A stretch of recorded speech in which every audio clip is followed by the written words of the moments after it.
everyone. Welcome to the Israel Bible Podcast. My name is Cindy Parker. I am an author, a speaker, and a professor of Holy Land Studies at the Israel Bible Center. And I'm passionate about reading the Bible in the physical, historical, and cultural context of its day.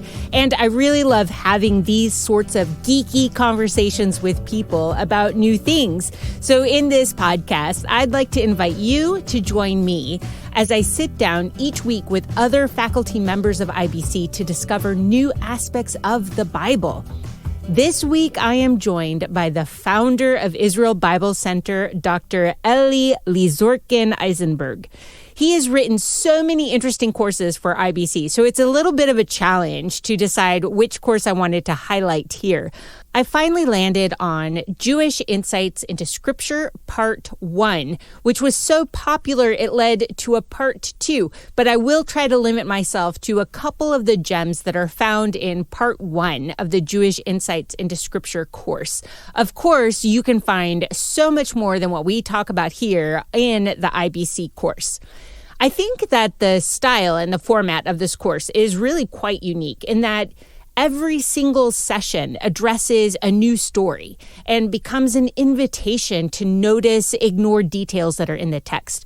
Or Dr. Lizorkin-Eyzenberg explains the assumed cultural landscape of the time, which then allows you to dig up valuable nuggets in familiar stories.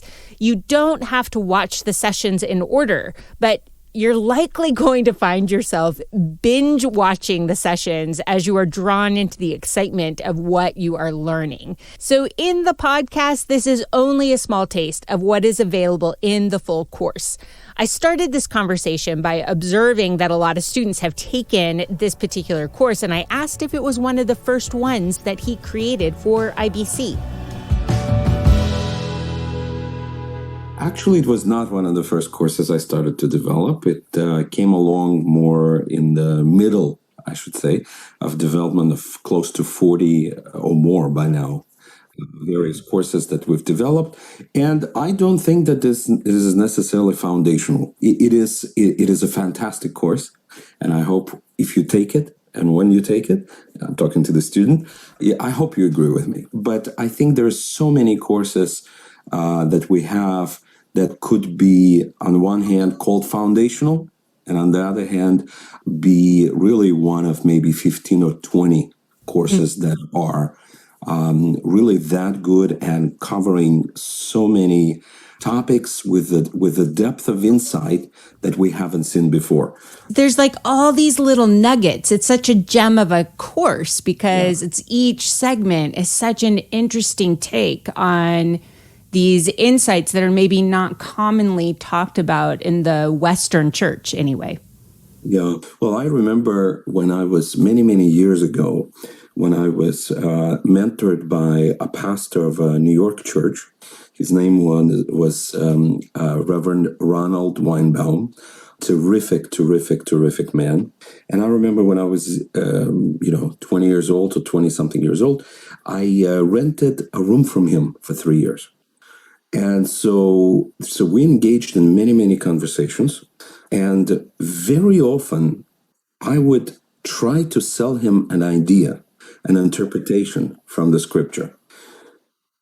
That after a while, he just said, listen, you just have to come up with something that's just the opposite of what we're thinking.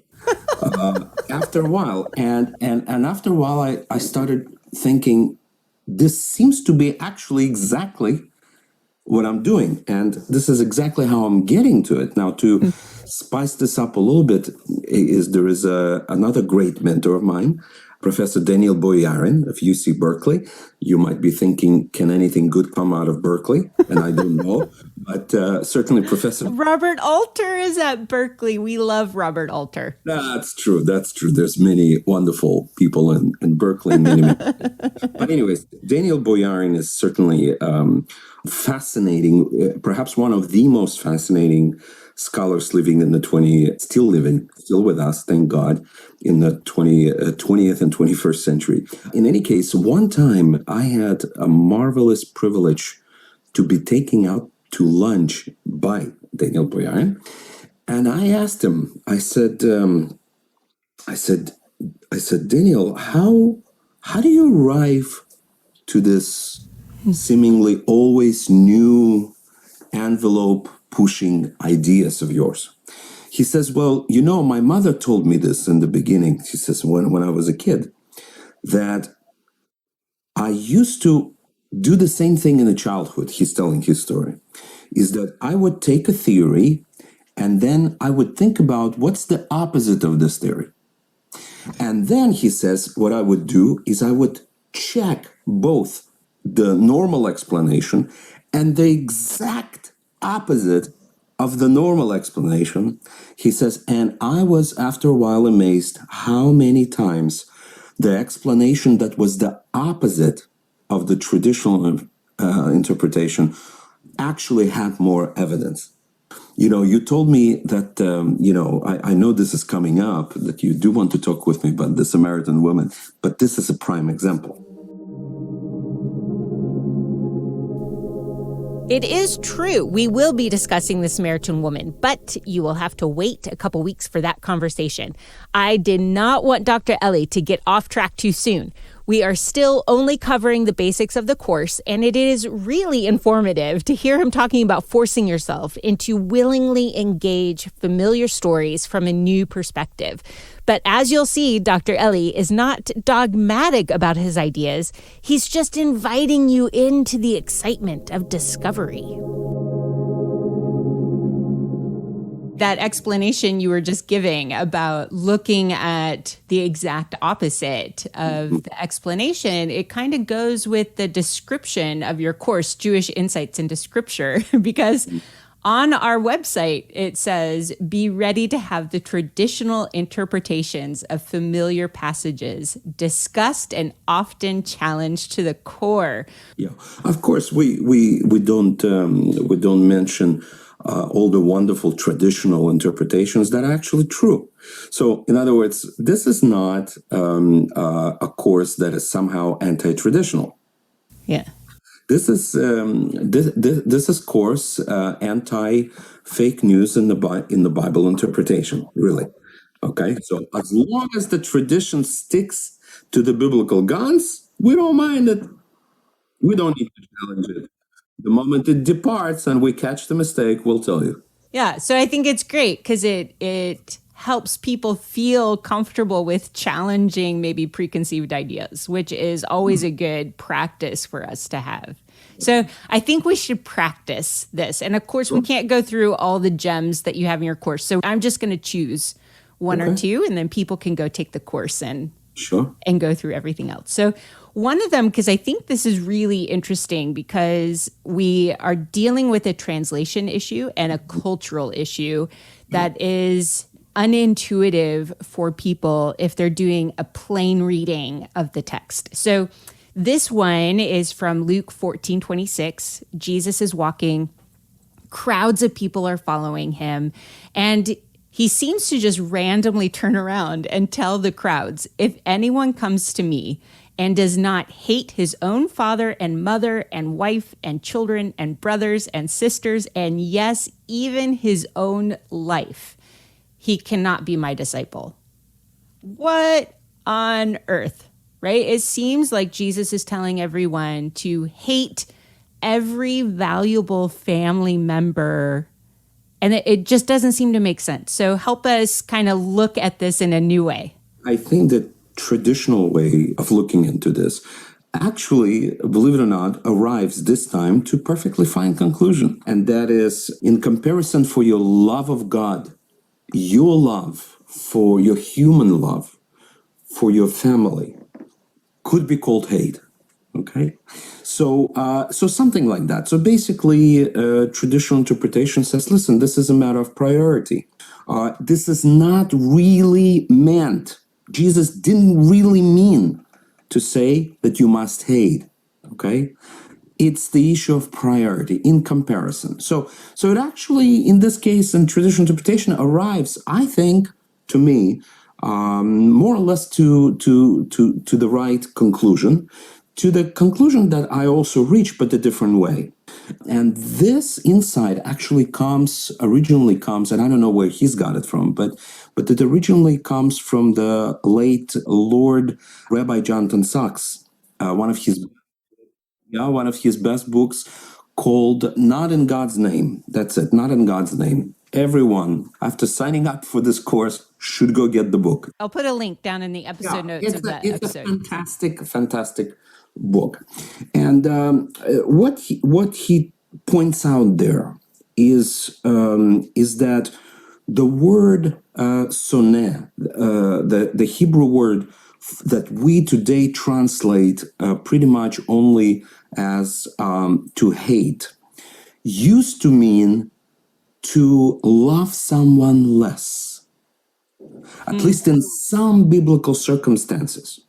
You could see this. You could see this in the case of Jacob I loved, but Esau I hated. Yeah. And the reason for this is because when you're walking through the Torah and you're seeing this two brothers fighting it off with one another, actually you are finding yourself as a reader rooting for Esau, not for Jacob. It is Esau that is a hardworking, honest man. He's the one without a guile. He's the one that is making it by himself and fighting for his future. And he's the one that is graciously receiving his brother Jacob, who attempted to dispossess him, who did every imaginable thing possible to be a bad brother, not to be his brother keeper. It's actually Esau that is full of compassion and grace. He doesn't destroy Jacob. That's exactly what Jacob was afraid of. That's when he stayed behind. And at that point, whoever it is that he wrestled with made it clear to him that he cannot continue to be a liar and a coward. He must meet his brother Esau. And so Esau Esau makes mistakes for sure, but who doesn't? But it's Esau that is attractive personality in the Torah. It's not Jacob, actually. Now, Jacob, you fall in love with Jacob as well, but in many ways, we as people that fall, we associate ourselves with Jacob better because of that. It's actually just the other way around. So how is it possible to say that God has loved Jacob? Now, that's possible, of course, but why would he hate Esau? All right? For a few mistakes that he made with marrying a wrong woman? Perhaps. But it should bother people, really.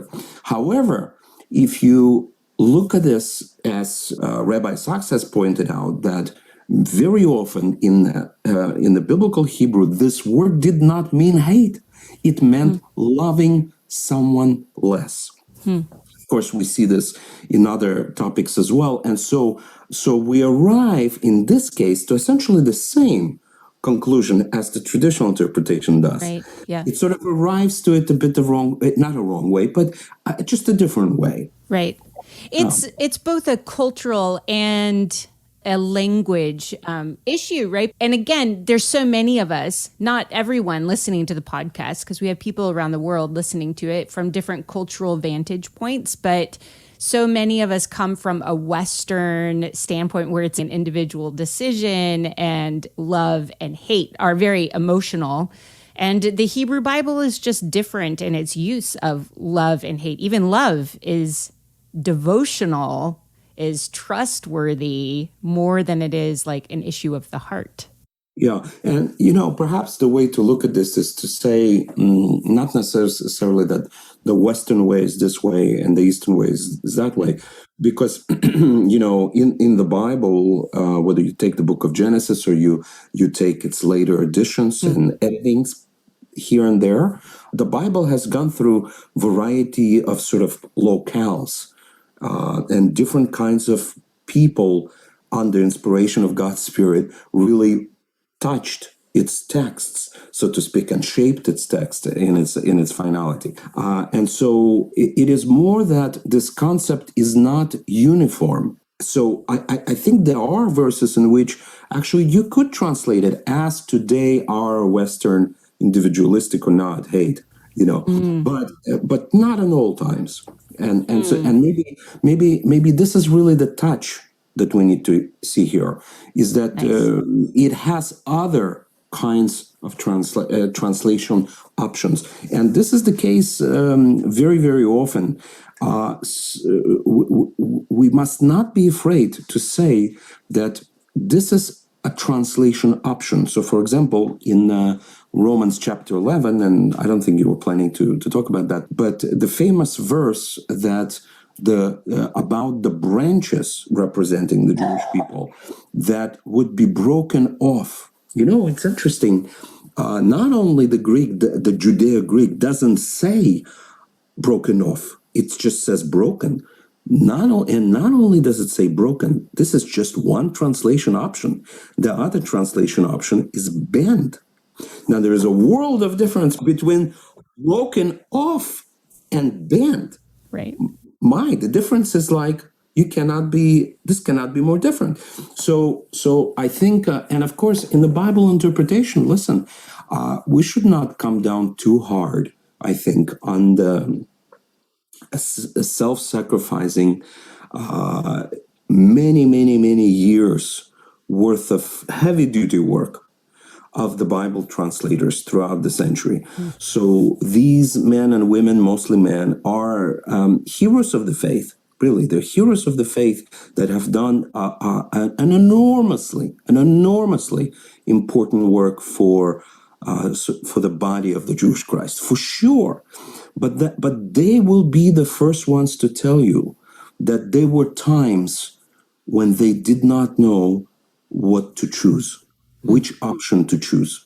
And they picked one option because they thought it fit better into the theology as they saw it. I think honest people will say this to you. There is no shame in that. In that way, a truism that we all know about is that every translation, by definition, has interpretive quality to it. So if we are looking at this Luke 14 passage and we're thinking what Jesus potentially then is telling the crowd is, if you want to be a disciple, if you really want to follow me, you have to love me more than you love mother, father, children, and your own life. Yeah, even more. Which is why I said that the traditional Jewish and Christian interpretation that I've heard about for many years is essentially right. There's nothing wrong with this. I think there are many. This is just an example of how you can arrive to the truth via really a Hebrew word studies insight. It makes it, in a sense, a richer component. Such as, for example, when you start connecting various Hebrew words. Hebrew is a root language. And those of you who are just starting out to study Hebrew, the students of ours that are hearing this podcast, or prospective students, I think you will be absolutely amazed how some words in Hebrew could be connected, while in English there does not seem to be any connection at all. Such as the word for womb that gives birth to a child is rechem. The word for mercy is essentially plural of that, rachamim. So what's the connection between the womb and the mercies of God?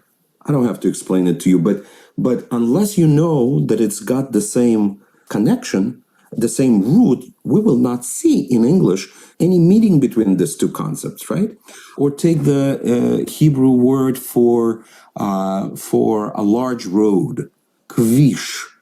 The word likbosh, the same exact root, essentially the same exact word, but in verb, means to conquer. What's the connection here? Well, this connection perhaps is more obvious, right?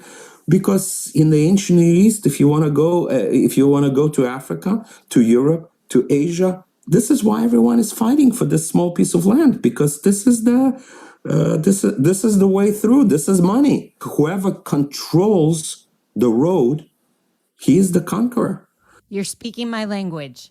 Yeah. Okay. Therefore, the word for a trade highway is the word for a conquered place. I really should bring that into my course when I talk about all of the roads, the highways and byways, the major roads. I'm going to borrow your insight there.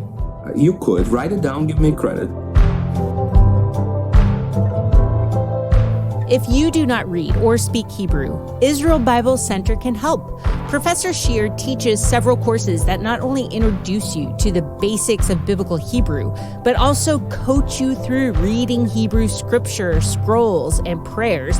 It is such a great opportunity to engage a new language in a low-pressure kind of environment.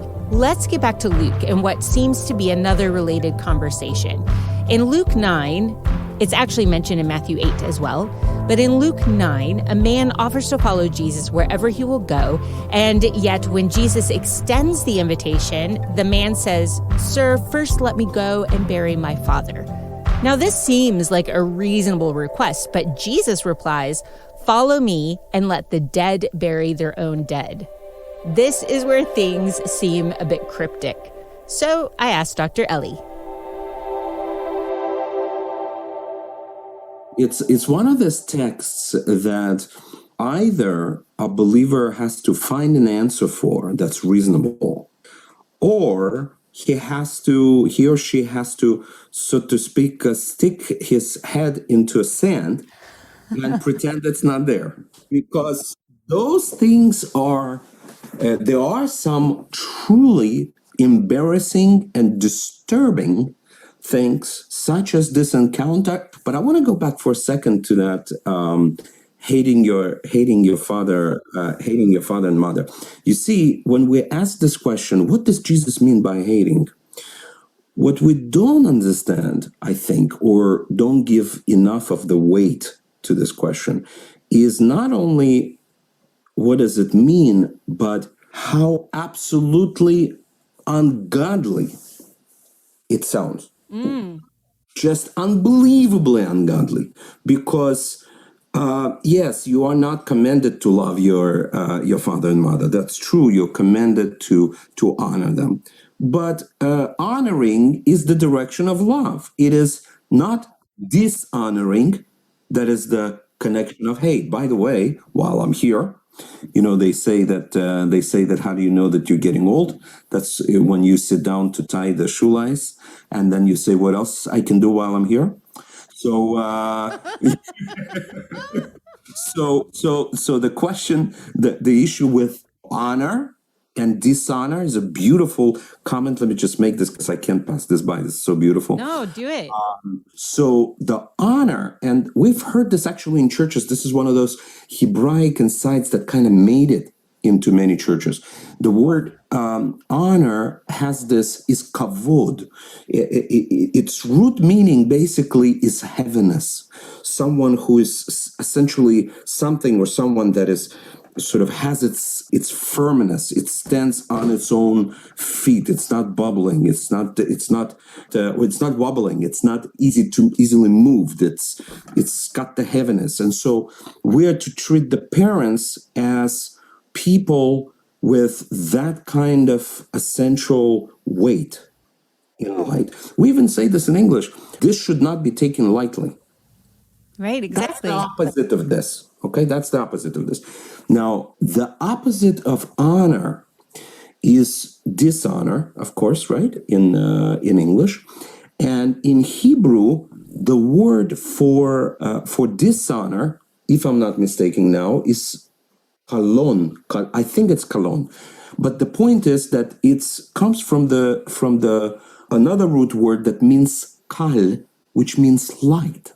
Okay, so it's this play on words of light and heavy. Now, interesting thing is that to curse someone, there's two different Hebrew words that could be used. One word is pronounced something like aor, which means I will, something like I will utterly destroy you.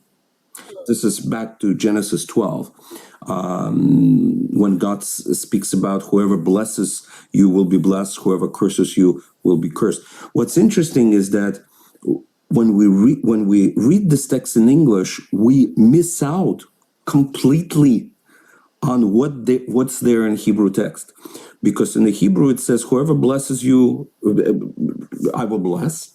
But whoever, and it uses the word lekalel, whoever curses you in the sense of treating you lightly, dishonoring, the opposite of kavod, I will utterly destroy. So in other words, in English, we don't see this.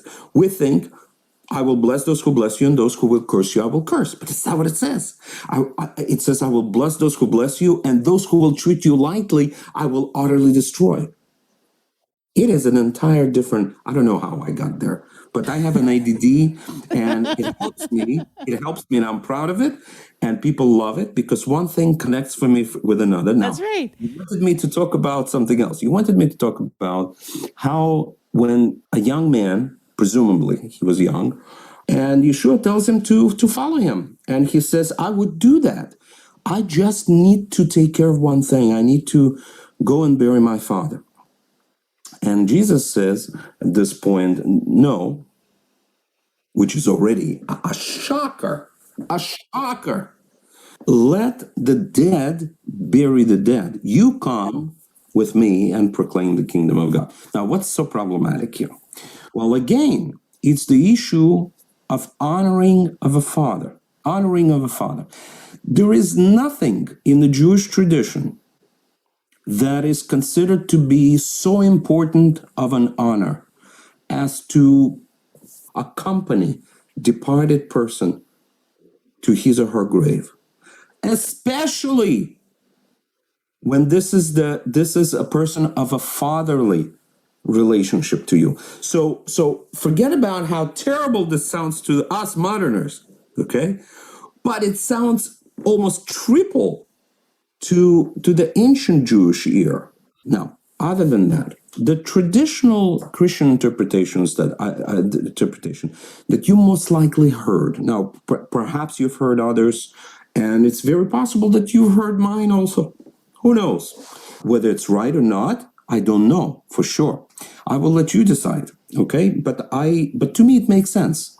And so you be the judge. So basically, the traditional interpretation has something like this. Young man's father just died. And Jesus happens to have a bad timing here, calling him to do this very important ministry with him of preaching of the good news. Okay. Now, obviously, the young man wants to first bury his father and then come and do this.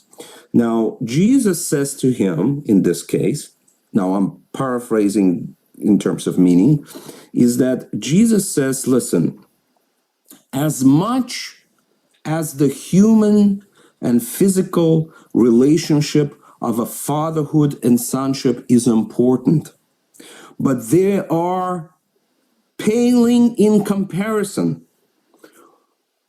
to the even greater importance of a spiritual things, of which I am about.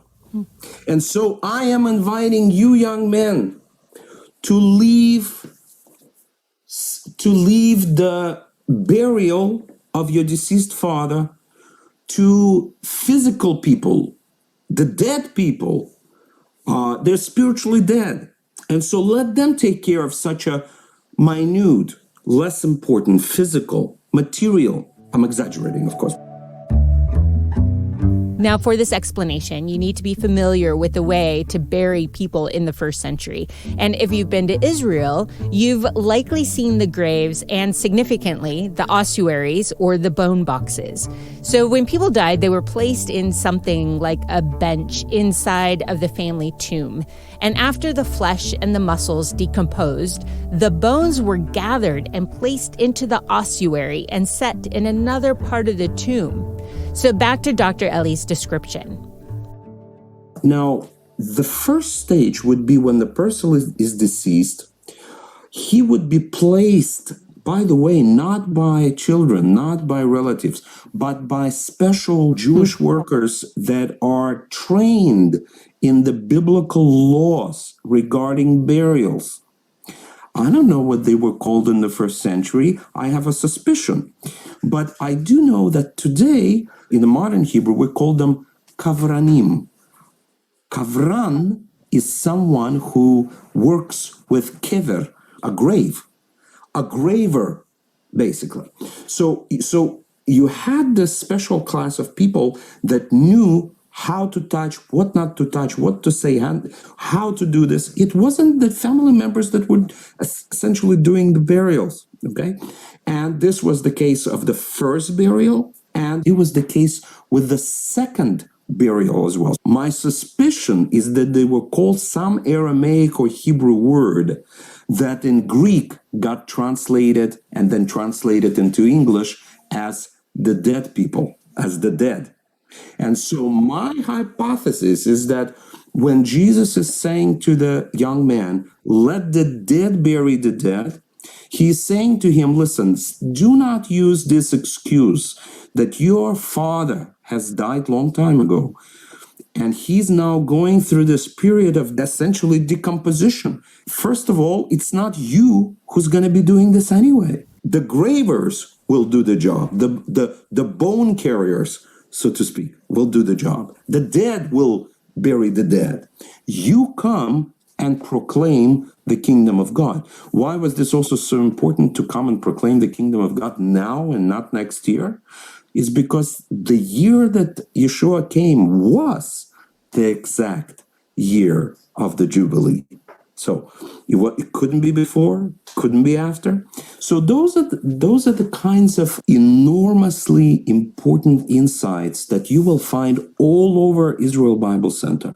So now I'm inviting you. I'm inviting you really to come and really swim in the ocean of amazing amount of insights, whether you found it in my course or you found it in other courses that are unreal, the amount of insight. And friends, I have to tell you this, that we have developed a lot of courses after I have taught mine, that when I start listening to them, I'm saying, wow, let me just sit down and write this down. Okay? Now, many of you that actually are familiar with my books, familiar with my work, saying, oh my gosh, he's so smart. Well, that's true. But imagine if I sit down and say, oh my goodness, what an incredible insight. Dr. Scheiser, Dr. Parker, Professor Scheer, Dr. Shia Gruber, what a profound insight. I got to write this down. So just imagine how you too would be inspired by the kind of things that you can harvest at Israel Bible Center.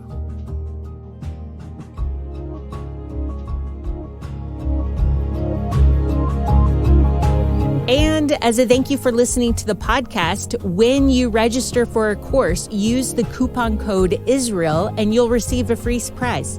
Thank you to Jeremy McDonald with Mason Jar Music for mixing, editing, and crafting all the good sounds that you hear. And thank you for being curious about the world of the Bible.